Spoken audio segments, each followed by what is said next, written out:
नवा smart meter बसवला आणि वीज बिल थेट तिप्पट झाला. ही महावितरणाची स्मार्ट लूक आहे की तुमच्या घरातली वीज गळती? जाणून घ्या वीज बिल वाढण्यामागचं हे खरं कारण आणि त्यावरचा सोपा उपाय. तुमचं वीज बिल बघून तुम्हाला धक्का बसलाय? मागच्या महिन्यापेक्षा 1000-1500 रुपये जास्त? काळजी करू नका, तुम्ही एकटे नाही आहात. संपूर्ण महाराष्ट्रात सध्या ही एकच बोंब आहे. पुणे, मुंबई पासून ते पिंपरी चिंचवड पर्यंत सगळीकडे तीच तक्रार. आज आपण खरं कारण शोधून काढणार आहोत. कुठलेही अंदाज नाही, फक्त पक्की माहिती देणार आहोत. समस्या नक्की काय आहे? मे जून महिन्याचं बिल बघून लोक हादरलेत. कोणाचं बिल दीडपट झालं तर कोणाचं दुप्पट. पुण्यात तर एका महिन्यात बिल दुप्पट झाल्याच्या बातम्या आहेत.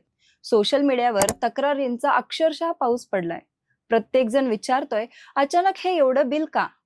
मीटर बिघडलं का की कंपनीने दरच वाढवले? खरं उत्तर यापेक्षा जरा जास्त गुंतागुंतीचं आहे. आज आपण एक एक करून हे कारण नीट समजून घेणार आहोत. कारण पहिलं, स्लॅब सिस्टीमचा खेळ. सगळ्यात आधी समजून घेऊया आपली स्लॅब सिस्टीम. महावितरण तुमच्या युनिट वापरानुसार वेगवेगळा दर आकारते. 0 ते 100 युनिट पर्यंत दर सगळ्यात स्वस्त असतो, साधारण 2.5 ते 3 रुपये प्रति युनिट. 100 ते 300 युनिटला दर लगेच वाढतो. हा दर साधारण 6.5 रुपयांपर्यंत जाऊन पोहोचतो. 300 ते 500 युनिटला दर अजून वाढतो, 8 रुपयांपर्यंत. आणि 500च्या पुढे तर दर सगळ्यात महाग, जवळपास 9.5 ते 10 रुपये प्रति युनिट. आता खरी गंमत बघा. उन्हाळ्यात काय होतं? घरी एसी, कूलर, पंखे हे 24 तास सुरू असतात. त्याचा वापर वाढतो आणि तुम्ही पुढच्या स्लॅबमध्ये जाता. फक्त 20-30 युनिट जास्त वापरले तरी पुरे. संपूर्ण बिल वरच्या महाग दराने मोजलं जातं. म्हणजे वापर थोडा वाढला की बिल मात्र खूप उडी घेते. हीच खरी गोम आहे या स्लॅब सिस्टीम मध्ये. दुसरं महत्वाचं कारण आहे इंधन समायोजन शुल्क. इंग्रजीत सांगायचं झालं तर FAC म्हणजेच फ्यूल ऍडजस्टमेंट चार्ज.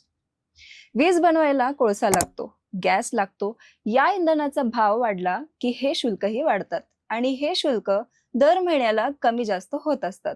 हे बिलात एका वेगळ्या ओळीत दाखवलं जातं, पण बहुतेकांना ही ओळ नीट वाचताच येत नाही. त्यामुळे बिल वाढलं की सगळा गोंधळ उडतो. लोक म्हणतात, आम्ही तर वापरच कमी केलाय. पण हे शुल्क वापरावर नाही, इंधनाच्या भावावर अवलंबून असते. यंदाचा कडक उन्हाळा हा तिसरा कारण अगदी साधं आणि सरळ आहे. उन्हाळा. यंदा उन्हाचा तडाखा खरंच भयंकर होता. पंखा, कूलर, AC 24 तास चालू राहिले. साहजिकच वीज वापर आपोआप वाढतच गेला आणि वापर वाढला की बिल वाढणारच. हे साधं गणित आहे. पण या साध्या गणिताला स्लॅब सिस्टीम जोडली की बिल दुप्पट तिप्पट दिसायला लागतं.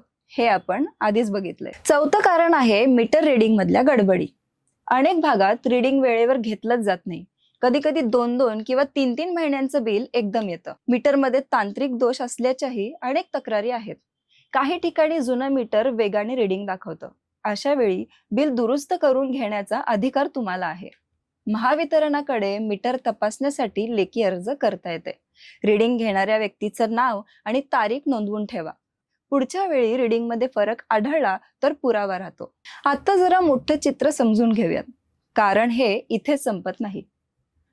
राज्य सरकारने महावितरण कंपनीची पुनर्रचना सुरू केली आहे. कंपनीचं विभाजन वेगवेगळ्या भागात केलं जात आहे. मुख्य शहरी आणि ग्रामीण ग्राहकांसाठी एक कंपनी राहणार आणि कृषी ग्राहकांसाठी MSAPL नावाची वेगळी कंपनी बनवते. या मागचं मुख्य कारण आहे थकबाकी आणि सतत होणारा तोटा. शेतीसाठी वीज बहुतांश ठिकाणी फुकट आणि अत्यंत स्वस्त दिली जाते. हा आर्थिक भार शहरी आणि व्यावसायिक ग्राहकांवर टाकला जातो. याला क्रॉस सबसिडी असं म्हणतात. एकाचा भार दुसऱ्यावरती. थोडक्यात सांगायचं तर फक्त तुमचं बिल तुमच्या वापरावर अवलंबून नाही. शेती, वीज, थकबाकी आणि कंपनीचं आर्थिक गणित यांचाही त्यात वाटा आहे.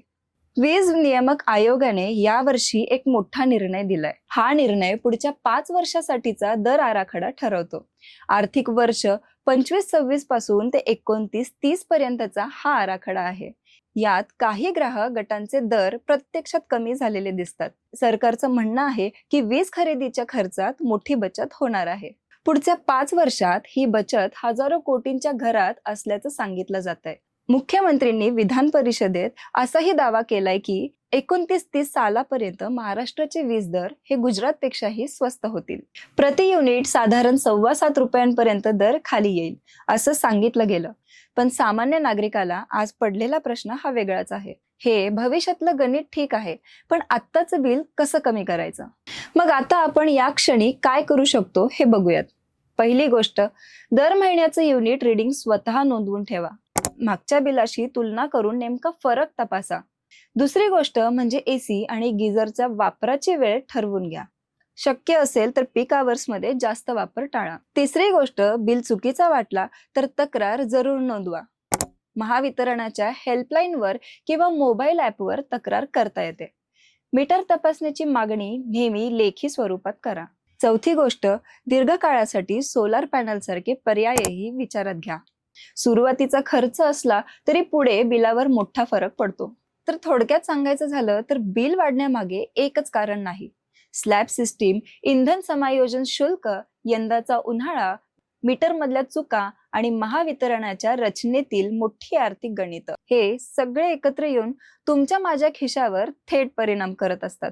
पण एकदा हे गणित समजलं की तक्रार आणि उपाय दोन्हीही सोपे होतात.